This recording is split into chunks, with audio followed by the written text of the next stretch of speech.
Lee Anderson sparks debate over representation of working-class communities in local politics. British MP Lee Anderson has once again ignited national discussion, this time over the question of how well local politicians are representing working-class communities across the UK. During a recent media appearance, Anderson passionately questioned whether some local councils, particularly those led by Labour politicians, are genuinely addressing the concerns of ordinary people in towns and regions where economic hardship and social inequality remain prominent. The broadcast, which aired as part of a political panel discussion, quickly gained attention across social media platforms. Clips of Anderson's remarks went viral, prompting both criticism and praise. But beneath the headlines and the soundbites lies a complex issue: the growing perception among parts of the electorate that they are being overlooked by those elected to represent them. This article takes a closer look at what was said, why it matters, and how voices on both sides of the political divide are responding. During the program, Anderson, known for his outspoken views and working-class background, voiced concern that many local councillors were out of touch with the day-to-day realities facing ordinary families. His comments focused on housing, access to public services, and the feeling of cultural disconnection experienced by voters in post-industrial towns and rural communities. He referenced feedback from constituents who felt they were not being listened to on core issues like council tax increases, antisocial behavior, and availability of social housing. His central argument was that elected officials must go beyond party lines and actively engage with all demographics, especially those who have historically felt underrepresented. Anderson was quick to clarify that this was not about attacking a political party, but about holding elected representatives accountable, regardless of their affiliation. It's not just about policies. It's about presence. People want to see their councillors walking the streets, visiting community centres, and listening to concerns, not just showing up at election time, he said. Several Labour councillors responded to Anderson's comments with statements of their own, defending their track records and challenging the implication that working-class voters are being ignored. Councillor Sarah M., from the northeast of England, stated, "Our communities are at the heart of what we do. We've seen severe budget cuts from central government over the last decade, which limits what councils can deliver. But that doesn't mean we've stopped fighting for the people we represent."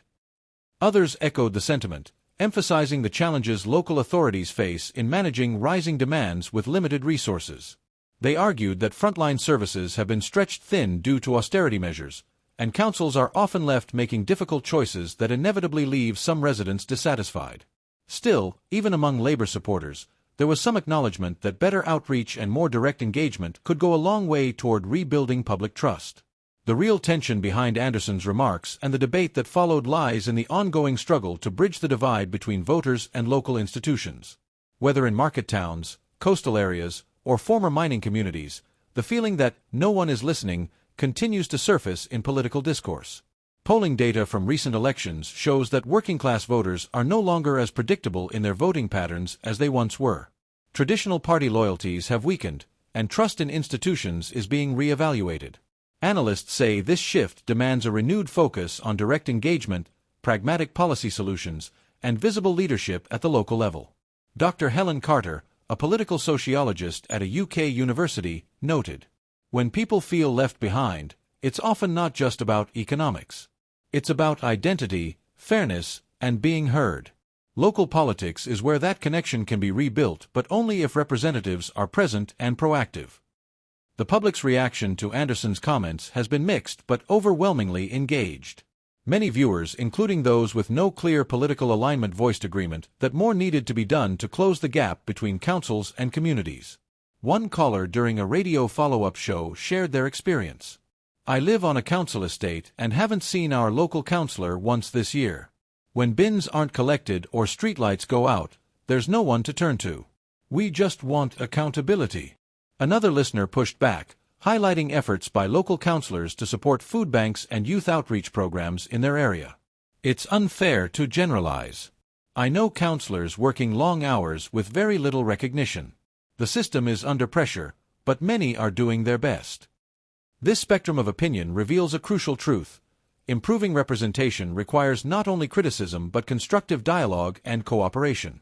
Lee Anderson's comments may have stirred controversy, but they also reignited a necessary conversation about the health of local democracy in the UK.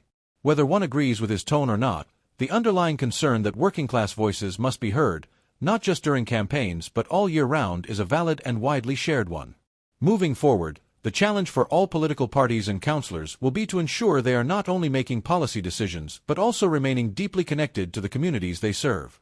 For viewers looking to stay informed and be part of that conversation, don't forget to like this video, subscribe to the channel, and hit the notification bell for more updates on UK politics and community voices. What's your experience with your local council? Share your thoughts respectfully in the comments. Let's keep the discussion going.